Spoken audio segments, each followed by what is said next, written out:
В 2024 Минкультом региона организовано порядка 1000 мероприятий, большинство из них приурочили к столетию ингушской государственности. Самым ярким и запоминающимся стал гала-концерт на стадионе имени Дьякова в Сунже. На сцене развернулось большое театрализованное мероприятие – уместить столетнюю историю в 1 час. Такую задачу ставили перед собой организаторы, начиная с древних времен и до современности. Мы живем в исторический период, когда красота спасает мир. Отмечая столетие своей государственности, Ингушетия богата талантами и трудолюбивыми людьми, добросовестными тружениками, творческими личностями. Владимир Владимирович Путин, поздравляя нас с столетием образования Ингушской автономной области, отметил, что мы по праву можем гордиться именами и достижениями многих поколений своих земляков, вписавших яркие страницы в историю нашей страны. Их вклад в развитие науки, искусства, просвещение, их самоотверженная работа на благо Отечества достойны глубокого уважения. Сегодня на концерте мастера искусства дарят нам свое умение и талант, еще раз показывая, насколько прекрасна, великолепна, многообразна культура народов России.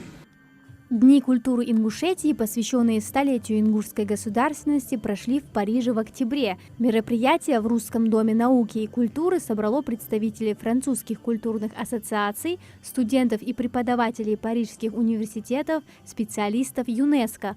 Гостей знакомили с тематическими экспозициями, выставками художников и национальными костюмами. Культурное мероприятие прошло и в Самарской области. Выставка «Ингушетия. Страна башен и искусных мастеров». На экспозиции представили более 80 произведений мастеров декоративно-прикладного искусства. Ингушетию и Самару всегда связывали дружественные отношения. Между Республикой Ингушетия и Самарской областью складываются очень добрые отношения, исторически. У нас реализуется ряд проектов, связанных с транспортом, с другим направлением, образовательных проектов. И мы надеемся, что сегодняшнее мероприятие послужит дополнительным импульсом для того, чтобы мы и дальше развивали наши отношения. Прикоснуться к истории Ингушетии через ее культуру смогли и жители Свердловской области. Большой гастрольный тур госансамбля народного танца «Ингушетия» длился более месяца. За это время коллектив выступил в 21 городе. Стартовали в Алапаевске 31 августа, завершили же в Сочи 5 октября. Гастрольный тур приурочили к столетию ингушской государственности. Он проводился в рамках программы «Мы, Россия».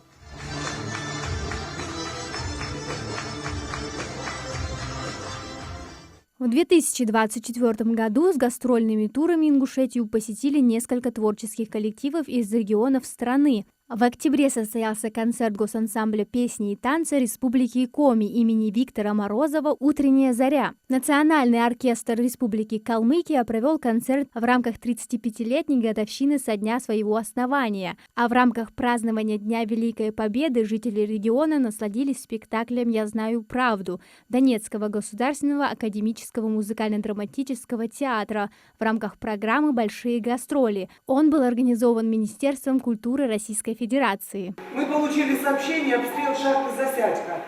А там тогда сестра моя жила. Мы с мужем машину бросились туда.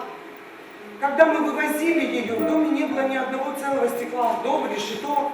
В регионе прошел и 10-й юбилейный международный кинофестиваль «Золотая башня». Свыше 50 документальных и художественных фильмов на суд зрителей представили режиссеры из регионов СКФО и России, также Кыргызстана, Азербайджана и Мексики. Исполнителями проекта по проведению кинофестиваля стала компания «Ингуш-кино». Кинопоказы для зрителей и гостей проходили в кинотеатрах Ингушетии, в домах культуры сельских поселений Плиева, Кантышева, Яндаре, Инарки, Нестеровская и Алкун.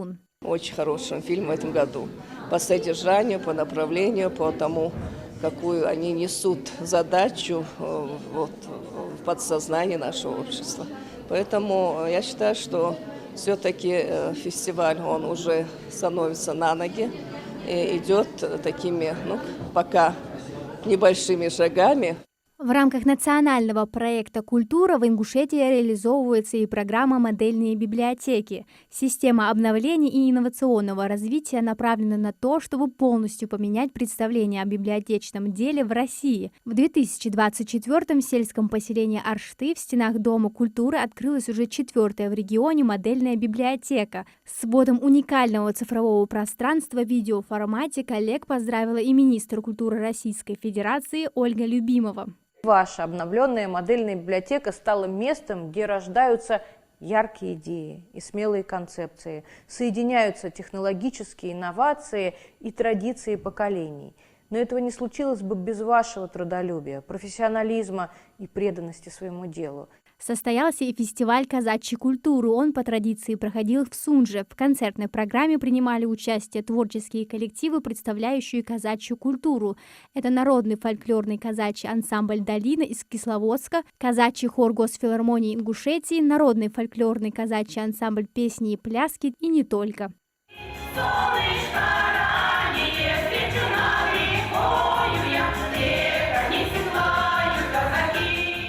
Плодотворным 2024 год выдался и для национальных театров. 3 премьерами своих юных зрителей порадовал ТЮЗ. Это «Гадкий утенок», «Скупой рыцарь», «Маугли». Артисты Русского государственного музыкально-драматического театра приняли участие и в международном фестивале русских театров «Русская сцена», который проходил в Махачкале. На суд жюри наши актеры представили спектакль «Доходное место» Островского. Каждому можно актеру сказать слова благодарности и комплименты, потому что все продумано, все хорошо сделано. Рисунок роли у каждого вот выстроен, и он четко выполнен. В столице активно идет строительство нового здания Государственной филармонии на 800 посадочных мест. Культурный объект общей площадью 4000 квадратных метров строится в рамках реализации госпрограммы развития культуры. Сдать объект планируют в конце 2026 года. монолитный белых какой-то монолит халиер да то сотая уже арахар чурту арахар квадир хамар подпорный сценарий от зоны отдыха же стоянка же так физикальный сон ямжды доқбалшни отанчулда дедиш. Доступность культуры – один из главных приоритетов Минкульта. В 24-м мероприятия проходили даже в самых отдаленных населенных пунктах региона. Это позволило жителям в полной мере приблизиться к искусству. Амина Зязикова. Итоги года.